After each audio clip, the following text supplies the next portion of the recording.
Baik, Bismillahirrahmanirrahim. Assalamualaikum warahmatullahi wabarakatuh. Insyaallah pada kesempatan kali ini kelompok kami ingin mempresentasikan sebuah makalah yang berjudul model pembelajaran probing prompting. Berikut pemaparannya. Baik. Berikut akan kami paparkan model pembelajaran probing prompting. PPT ini dibuat untuk memenuhi tugas kelompok kami pada mata kuliah magang matematika SD. Kelompok kami terdiri dari Turomi, Diki Supriyadi, Aas Aisyah, dan juga Yuli Adelia. Baik, selanjutnya pengertian dari model pembelajaran probing prompting. Ada beberapa ahli memberikan pengertian, namun akan kami ambil dua menurut yang pertama, yaitu menurut Miftahul Huda, bahwasannya pembelajaran probing prompting itu adalah pembelajaran dengan cara menyajikan serangkaian pertanyaan yang sifatnya menuntun dan menggali gagasan siswa, sehingga dapat melejitkan proses berpikir yang mampu mengaitkan pengetahuan dan pengalaman siswa dengan pengetahuan baru yang sedang dipelajari. Selanjutnya, siswa mengkonstruksi konsep, prinsip, dan aturan menjadi pengetahuan baru, dan dengan demikian pengetahuan baru tidak diberitahukan. Kemudian pengertian yang kedua yaitu kami ambil dari Nurhamiyah dan juga Muhammad Jauhar. Probing prompting adalah suatu keterampilan untuk memberikan penguatan. Pemakaian yang tepat dari teknik penguatan ini akan menimbulkan sikap yang positif bagi siswa, serta mengaktifkan partisipasi dalam kegiatan belajar. Probing question terdapat adalah pertanyaan yang sifatnya menggali jawaban lebih lanjut dari siswa guna mengembangkan kualitas jawaban yang pertama, sehingga akan lebih jelas, akurat, serta lebih beralasan. Kemudian ada prompting question. Apa itu? Prompting question adalah teknik menuntun siswa agar isinya dapat menemukan jawaban benar, sehingga setiap siswa mampu berpartisipasi aktif. Kemudian kita akan mengetahui fungsi dan kegunaan metode probing prompting. Yang pertama yaitu membantu guru untuk menyelidiki dan memeriksa siswa, serta mendorong siswa agar berperan aktif dalam proses belajar mengajar. Yang kedua, terjadi suatu kedekatan antara siswa dengan guru karena terjadinya suatu interaksi tanya jawab di dalam kelas. Dan yang ketiga, fungsi dan kegunaan metode probing prompting itu adalah dengan metode ini juga seorang guru dituntut untuk senyum, sapa, ramah, dan tidak mengeluarkan aura yang cemberut, sehingga siswa tidak canggung dalam proses belajar mengajar tersebut. Terjadi suasana yang nyaman, ceria, dan menyenangkan. Kemudian dalam metode probing prompting ini pun terdapat langkah-langkah metode probing prompting. Yang pertama yaitu guru menghadapkan siswa pada situasi baru, misalkan dengan memperhatikan gambar, rumus, atau situasi lainnya yang mengandung permasalahan. Yang kedua, menunggu beberapa saat untuk memberikan kesempatan kepada siswa untuk merumuskan jawaban atau melakukan diskusi kecil dalam merumuskannya. Yang ketiga, guru mengajukan persoalan kepada siswa yang sesuai dengan tujuan pembelajaran khusus atau indikator kepada seluruh siswa. Yang keempat, menunggu beberapa saat untuk memberikan kesempatan kepada siswa untuk merumuskan jawaban atau melakukan diskusi kecil. Yang kelima, menunjuk salah satu siswa untuk menjawab pertanyaan. Ya. Yang keenam, jika jawabannya tepat, maka seorang guru meminta tanggapan kepada siswa lain atau kelompok lain ya tentang jawaban tersebut untuk meyakinkan bahwa seluruh siswa terlibat dalam kegiatan yang sedang berlangsung. Ya. Dan yang terakhir, guru mengajukan pertanyaan akhir pada siswa yang berbeda untuk lebih menekankan bahwa tujuan pembelajaran khusus atau indikator tersebut benar-benar telah dipahami oleh seluruh siswa. Baik, setelahnya kita tahu langkah-langkah metode probing prompting, kemudian ada keunggulan ya dari metode probing prompting. Yang pertama yaitu mendorong siswa berpikir aktif. Ya, yang kedua, memberikan kesempatan kepada siswa untuk menanyakan hal-hal yang kurang jelas sehingga guru dapat menjelaskannya kembali. Yang ketiga, keunggulannya yaitu perbedaan pendapat antara siswa dapat dikompromikan atau diarahkan pada suatu diskusi. Ya, lalu pertanyaan dapat menarik dan memusatkan perhatian siswa, sekalipun ketika itu siswa sedang ribut, yang mengantuk bahkan kembali akan segar dan menghilang rasa kantuknya. Dan yang keempat, keunggulannya mampu mengembangkan keberanian, keterampilan siswa dalam menjawab dan mengemukakan pendapatnya pada tiap kelompoknya masing-masing. Kemudian ya, setelah itu ada kelemahannya. Yang pertama, siswa merasa takut, apalagi guru kurang dapat mendorong siswa untuk berani dengan menciptakan suasana yang tidak tegang melainkan akrab. Yang kedua, tidak mudah membuat pertanyaan yang sesuai dengan tingkat berpikir dan mudah dipahami siswa. Yang ketiga, waktu sering banyak terbuang, apalagi siswa tidak dapat menjawab pertanyaan sampai 2 atau 3 orang. Dan yang keempat, jumlah siswa yang banyak tidak mungkin cukup untuk waktu memberikan pertanyaan kepada siswa.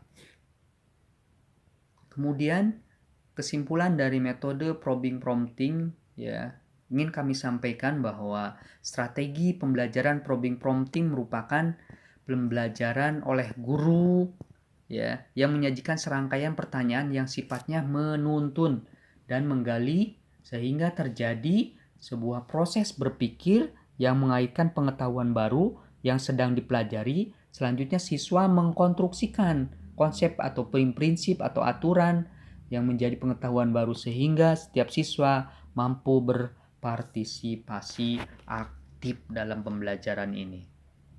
Baik, alhamdulillahirrabbilalamin. Demikian pemaparan dari kelompok kami mengenai model pembelajaran probing prompting ya. Mudah-mudahan ya bermanfaat, menjadi inspirasi bagi yang menyimak ataupun yang menonton presentasi ini ya, bermanfaat, menjadikan ilmu yang bermanfaat dunia akhirat. Salam dari kami, kelompok kami. Assalamualaikum warahmatullahi wabarakatuh. Assalamualaikum warahmatullahi wabarakatuh. Saya Diki Supriyadi. Saya akan mencoba mensimulasikan pembelajaran model probing prompting. Adapun untuk kegiatannya dalam pembelajaran kali ini, yang pertama adalah kegiatan pendahuluan atau kegiatan awal. Kita mulai untuk kegiatan awal. Assalamualaikum anak-anak. Apa kabar hari ini? Baik ya? Baik, untuk hari ini sebelum kita memulai pelajaran, ada baiknya kita berdoa terlebih dahulu. Untuk ketua kelas, silakan untuk memimpin doanya. Amin. Baik, untuk berikutnya Bapak akan mengecek terlebih dahulu siapa yang tidak hadir. Coba kalian lirik temannya, teman sebelahnya, ada yang tidak hadir? Alhamdulillah masuk semua ya. Baik, untuk hari ini hari apa? Hari Selasa, betul, tanggal 19 bulan Mei, betul, bulan 5 ya, tahun 2020. Hari ini kita akan membahas bangun ruang ya, yaitu kubus. Ya. Nanti dalam pembelajaran ini bertujuan kita akan mengetahui ciri-ciri kubus. Lalu kemudian yang kedua adalah bagaimana cara menghitung kubus volumenya. Ya. Lalu kemudian nanti kalian bisa menghitung volume kubus.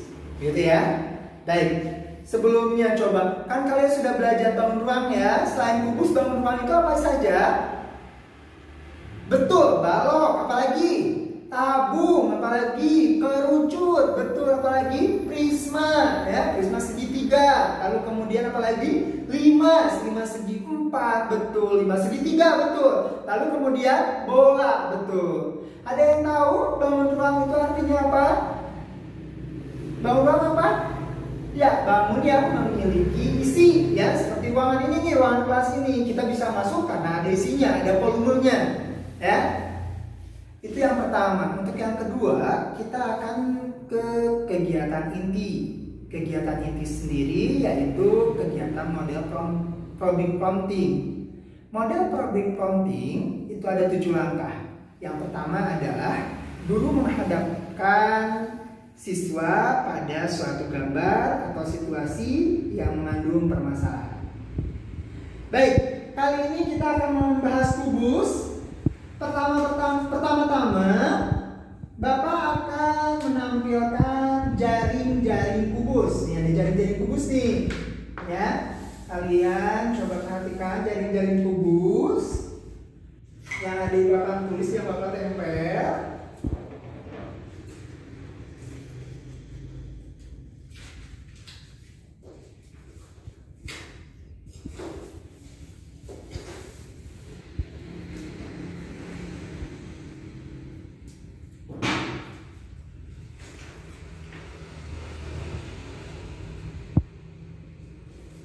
Dan Bapak mempunyai satuan kubus, ya, di sini tuh.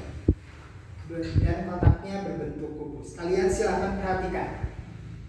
Untuk langkah yang kedua dalam probing prompting yaitu menunggu beberapa saat untuk memberikan kesempatan kepada siswa untuk merumuskan jawaban atau melakukan diskusi, dan yang ketiga mengajukan persoalan. Baik, silakan kalian mengamati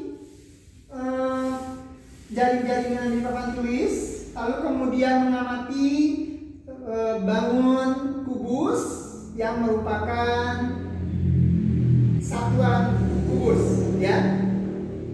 Lalu kemudian Bapak akan menanyakan beberapa hal. Coba perhatikan. Yang pertama, berapa banyak sisi kubus? Yang kedua, berapa banyak titik sudut kubus? Yang ketiga, berapa banyak rusuk kubus? Dan yang terakhir, yang keempat, rumus volume kubus. Ya.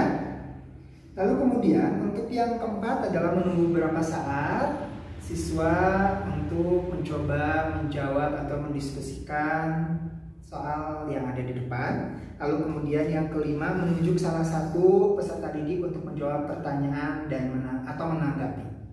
Baik, Bapak kasih waktu beberapa menit saja untuk kalian coba diskusikan, coba jawab untuk keempat soal pertanyaan di depan. Baik, waktunya habis ya. Silakan, siapa yang ingin menjawab nomor 1? Baik, Adit. Adit, berapa banyak sisi kubus Adit? 6. Coba ya, berapa banyak titik sudut? Siapa yang mau jawab? Anissa, Anissa berapa? Titik sudutnya ada 4. Coba, berapa banyak rusuk kubus? Alia, Alia berapa Alia?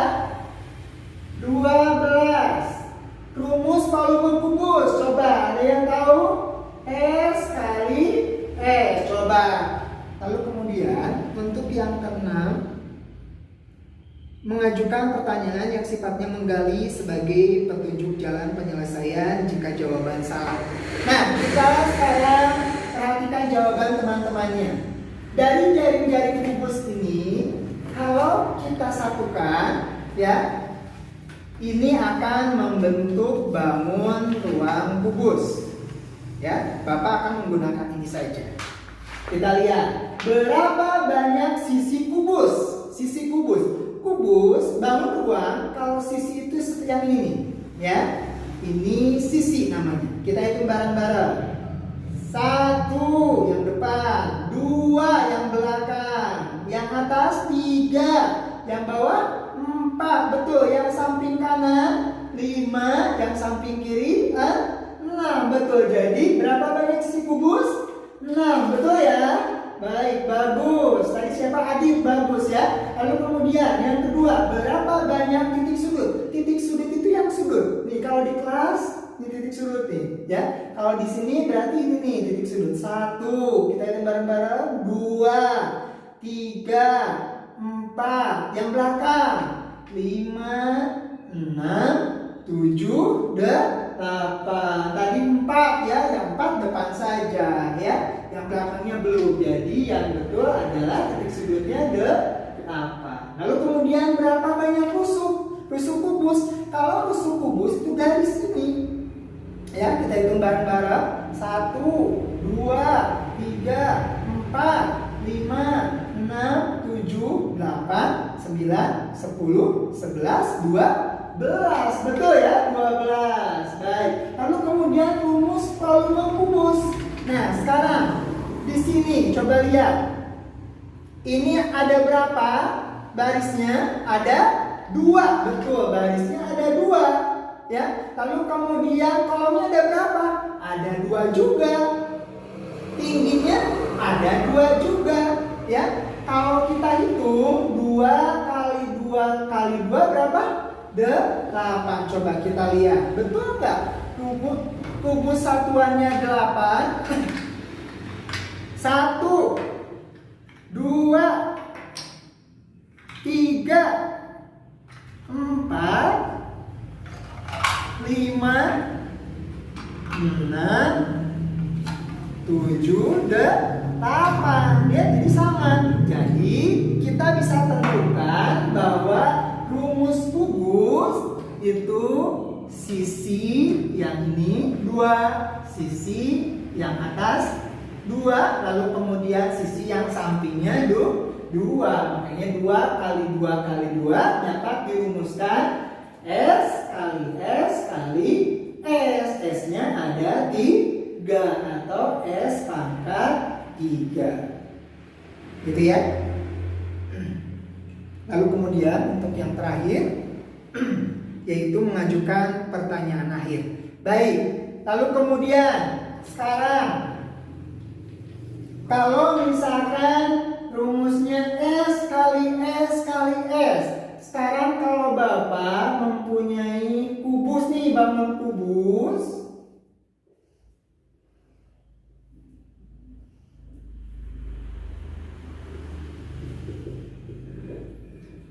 Panjang sisinya 8 cm. Berapa volumenya? Volume rumusnya apa? S kali S kali S, yaitu 8 dikali 8 dikali 8 cm. 8 kali 8 berapa? 64. 64 dikali 8. Kita potret bareng-bareng. 8 dikali 4, 32, betul ya. 2 simpan 3. 8 kali 6, 48 tambah 3, 5, Jadi jawabannya 512 cm. Awas, satuan bangun ruang itu kalau volume kubik atau pangkat 3. Baik, sampai sini ada yang ditanyakan? Paham? Paham ya? Baik. Nah, itu untuk kegiatan inti dari problem prompting. Ada 7 langkah. Yang terakhir yaitu kegiatan akhir. Baik, setelah apabila kalian sudah mengerti, Bapak akan berikan soal, ya. Silakan dikerjakan. Ada 10 soal. Bapak akan bagikan soalnya. Silakan dikerjakan.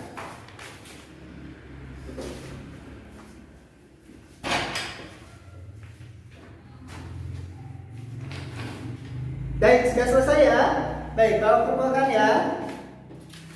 Baik, untuk pembelajaran hari ini kita cukupkan sekian.